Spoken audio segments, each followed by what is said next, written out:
सही रहेगा बच्चे, हाँ कोई दिक्कत नहीं है। ओके ओके डन डन, करो स्टार्ट करो। कौन बच्चे का फोन आ गया? हाँ बच्चे कितने घंटे पढ़ना है? डेट शीट आ गई है। तुम अगर अभी 5 घंटे पढ़ोगे तो तुम्हारी तैयारी हो जाएगी। आपका भी क्वेश्चन है क्या कितने घंटे पढ़ना है? डेट शीट आ गई है। तो यार मैं तो थक गई हूँ बच्चों को बता बता कर कि फाइनली तुम्हारी डेट शीट आ गई है और किस तरीके से तुम्हें अपना प्लानर बनाना है, टाइम टेबल बनाना है और अपनी तैयारी यहाँ पे स्टार्ट करनी है। सो अगर मैं ह्यूमैनिटीज की बात करूँ तो आप सभी को पता है कि कहीं ना कहीं 17 फरवरी से हमारे एग्जाम स्टार्ट हो रहे हैं और ये 1 अप्रैल तक आपके एग्जाम्स जो है चल रहे हैं। तो हार्डली आपके पास 5 महीने कुछ है और अब आपको कितने घंटे पढ़ना चाहिए जिससे आपका सब कुछ कंप्लीट हो जाए, आपका सीयूईटी एग्जाम भी निकल जाए, आपका क्लास 12 का बोर्ड का एग्जाम भी निकल जाए। तो थामा थामा थामा, मैं एक नंबर नहीं बता सकती कि तुम 5 घंटे पढ़ लो, 6 घंटे पढ़ लो, 7 घंटे पढ़ लो, ऐसा नहीं है यार। हर एक बच्चा यहाँ पे अलग है, हर एक बच्चे की जर्नी अलग है, हर एक बच्चे के चैलेंजेस अलग है, तो मैं जनरलाइज नहीं कर सकती हूँ। तो वो आप ही बताओगे कि आपको कितने घंटे पढ़ना है। बस मैं आपको थोड़ा गाइड कर सकती हूँ कि यहाँ पर आप किस हिसाब से डिटरमाइन कर सकते हो कि आपको अब दिन के कितने घंटे पढ़ना है। तो बच्चे देखो, सबसे पहले तो आपको क्या करना है, सबसे पहले आपको अपना खुद का एक जगह पर बैठकर खाली दिमाग रखकर यहाँ पे अपने आप को असेस करना है। आपको देखना है कि आपका अभी तक सिलेबस कितना कवर हो चुका है। अगर आपके 4 सब्जेक्ट है या 5 सब्जेक्ट है, आप देखो कि आपकी हिस्ट्री कितनी होगी, आपकी पॉलिटिकल साइंस कितनी होगी, आपकी ज्योग्राफी कितनी हो गई, आपकी इंग्लिश कितनी हो गई। तो सबको आपको अपने आप को देखना है कि आपका सिलेबस कितना कंप्लीट हो गया है ना, और कितने पेंडिंग टॉपिक्स बचे हैं। आप ही तो आइडेंटिफाई करोगे ना यार, मैं अब हर एक के इंसान के घर में तो आके आइडेंटिफाई करूंगी नहीं, यू नो योरसेल्फ बेस्ट।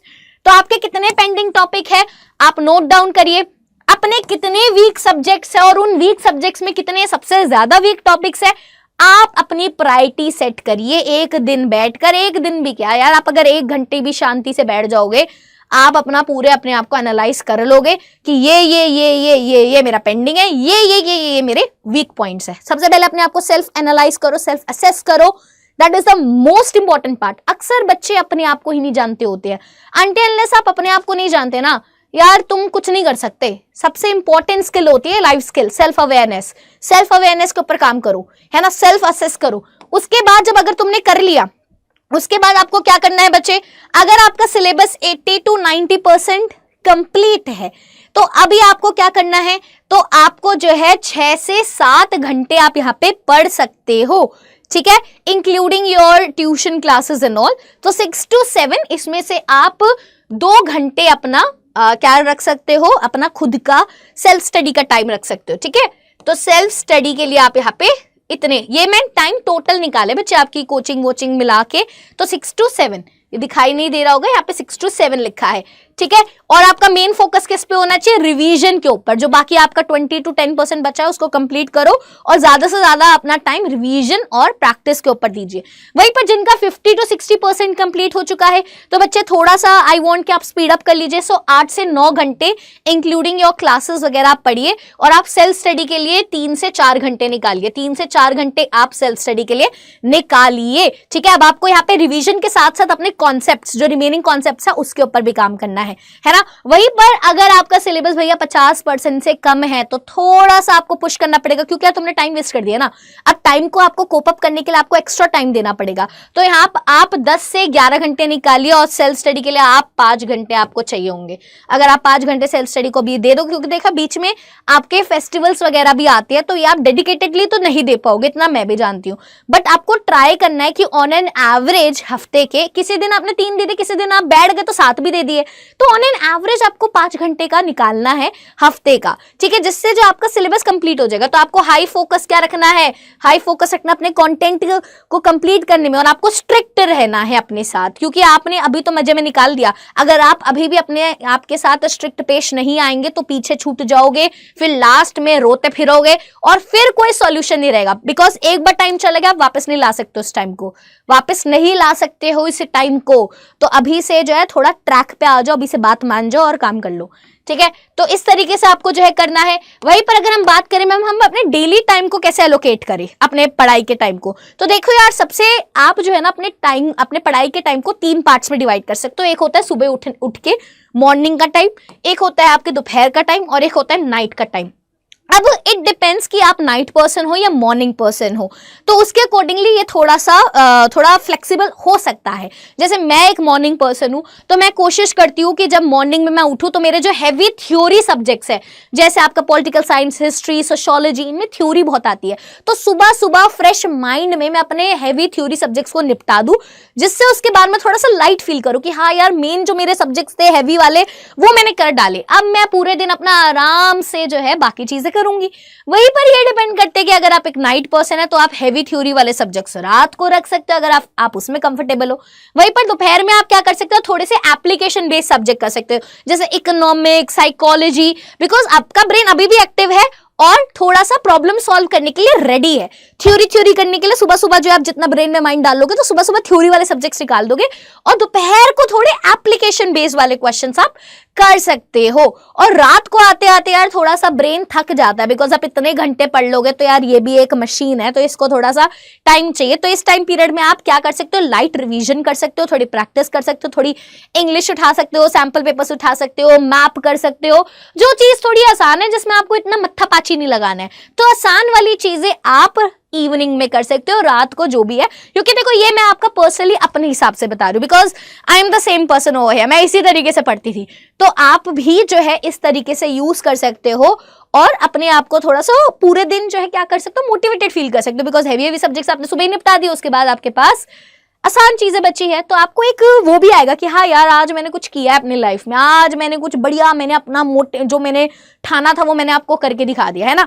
तो इस तरीके से आप बना सकते हो। ऑल्सो बच्चे आपको क्या करना है, अब आपको जो है स्मार्टली अपनी चीजों को करना है। अगर आप अभी भी भैया वही पुराने घिसे पिटे तरीकों से पढ़ रहे हो तो ऐसा कुछ नहीं, अपनी डेट शीट को प्रायोरिटी बना लो यार, ठीक है। अपनी डेट शीट को ध्यान में रखकर अब पढ़ाई करो, बिकॉज डेट शीट भी अब आ गई है, तो अब तो आपको क्लैरिटी है ना कि मेरे कब है, मेरे हर एक एग्जाम में कितनों का गैप है, ये है वो है, यू नो एवरीथिंग। तो अपनी डेट शीट को ध्यान में रखकर आप पढ़ाई करेंगे। डेली आप प्रैक्टिस कीजिए, आप बिना प्रैक्टिस के ना ही आपका सीयूईटी एग्जाम जाएगा, ना ही आपका क्लास 12। सिर्फ आप पढ़े जा रहे हो और कुछ प्रैक्टिस नहीं कर रहे हो, सो ऐसा कुछ आपका जो एग्जाम क्लियर तो हो जाएगा, बट जो आपका सपना है मे बी वो क्लियर ना हो पाए, है ना। एनसीईआरटी के ऊपर फोकस, और किसी किताब को आपको हाथ ही नहीं लगाना। अगर आप ह्यूमैनिटीज के बच्चे हैं तो आपको और किसी किताब को हाथ ही नहीं लगाना, हाथ लगाओगे तो भैया तुम्हें खुद ही पता चल जाएगा। सो एनसीईआरटी के ऊपर फोकस करो। एनसीईआरटी अगर आपने कर ली, बस प्रैक्टिस के लिए आप एक्स्ट्रा बुक्स ले सकते हो अगर आपको एमसीक्यूज करने, यार वो भी मैं अपने चैनल पर इतना सारा कराती हूँ, आपके सीयूईटी अड्डा चैनल पर, ह्यूमैनिटीज अड्डा चैनल पर इतने एमसीक्यूज करा दूंगी तुम्हें एंड तक कि तुम बोलोगे कि मैम अब इससे बाहर तो कुछ आएगा ही, है ना। पोमोडोरो मेथड यूज करो, है ना, कुछ टाइम पीरियड के लिए फोकस स्टडी करो, फिर रेस्ट करो, फोकस स्टडी करो, फिर रेस्ट करो। रेस्ट का मतलब ये नहीं कि मोबाइल चलाए जा रहे हो, थोड़े गाने सुन लो, थोड़ा सा सो जाओ, दिस इज द बेस्ट। और थोड़ी सी एक्सरसाइज कर लो, तो ये बेस्ट तरीके है अपने आप को रिचार्ज करने के लिए। मोबाइल चलाकर रिचार्ज करना सबसे बेकार तरीका होता है। अपने रिचार्ज करने के लिए या तो आप एक्सरसाइज कीजिए, या आप नॉर्मल गाने के लीजिए, स्क्रीन टाइम को अवॉइड कीजिए, या फिर आप थोड़ी देर सो जाइए, है ना, या फिर मम्मी से बात कर लो, पापा से बात कर लो, घर पे दोस्तों से बात कर लो, तो इससे थोड़ा सा यू विल फील बेटर। या फिर वॉक पे चले जाओ, ठीक है। तो आप ये सारी चीजें फॉलो करोगे तो ट्रस्ट मी आपका बढ़िया हो जाएगा यार, तुम्हें टेंशन लेने की बात नहीं है। ऑल्सो यार मैं आप सभी को बताना चाहती हूँ, क्योंकि अभी हमारे जो है क्या चल रहा है, फेस्टिवल सीजन चल रहा है, so we have few special offer for you all. तो एक बार सुन लो, है ना, सुन लो। देखो मेरा काम है तुम्हें बताना, तुम्हारे भलाई के लिए जो चीजें करना, क्योंकि यहाँ पे आपका एग्जाम भी करीब आ गया है, तो हम आपके लिए सीयूईटी आर्ट्स वाले बच्चों के लिए बहुत सारी चीजें लेकर आए। डेल्टा रीलोडेड बैच आई है। अब ये बैच स्पेशल क्यों है, क्योंकि इससे आपकी क्लास 12 और सीयूईटी दोनों की तैयारी होती है, आपका जीएटी, आपका इंग्लिश लैंग्वेज सब कुछ तैयार होता है। ऑल्सो इस बैच में बताऊं आपको क्या मिल रहा है, फिजिकल बुक्स भी मिल रही है पहली बार। ऑल्सो जो आएगा हमारा क्रैश कोर्स जो लास्ट में आएगा वो भी आपको फ्री मिलेगा। तो यार ये कभी नहीं होता हमारे चैनल पे, तो पहली बार हो रहा है। अगर आप इसको खरीदना चाहते हो तो यहाँ पे आपको 7560 का दिख रहा है, तो यहाँ पे आपको ये प्राइस और भी हम कम कर देते हैं अगर तुम बोलते हो। तो ये पे बापू वाला कूपन कोड आपको यहाँ पे हटाना है और यहाँ पे यूज करना है मेरा नाम आशी40। तो अगर आप ये टीचर का कोड लगाते हो तो यार आपको थोड़ा सा और डिस्काउंट मिल जाता है। तो जैसे आपने आशी40 लगाया, AASHI देख रहे हो, ये लगाया, तो आपको ये 7200 का पड़ रहा है। ये आप वेबसाइट से ले सकते हो, हमारी ऐप से भी ले सकते हो, और इससे आपकी तैयारी जो है एकदम बढ़िया हो जाएगी। अगर आपने अभी तक स्टार्ट नहीं करी है, स्टार्ट कर भी दिया एंड यू वांट कि मेरे को और अपनी तैयारी को अच्छा बनाना है तो आप फिर भी ये बैच आप ले सकते हो। अगर आपको कोई दिक्कत आती है, कोई परेशानी आती है, so you can mail me also. अगर आपको कोई कंफ्यूजन है किसी बारे में तो मेरी मेल आईडी है ashi.sharma@247.com। ठीक है, तो आप मुझे मेल करके बता सकते हैं। आप मुझे नीचे कमेंट सेक्शन में बताइए कि डेट शीट आने के बाद तुम्हारे क्या विचार है, क्या तुम पढ़ाई करने में लग गए हो या फिर अभी भी इधर उधर घूम रहे हो। तो यार मेरे को नीचे कमेंट सेक्शन बताओ, मैं आपकी और क्या हेल्प कर सकती हूँ और हम आपके लिए क्या लेकर आ सकते हैं जिससे we can plan something for you all. ठीक है, तो अब हम मिलेंगे अपनी नेक्स्ट वीडियो में। Children, thank you so much, take care, bye bye.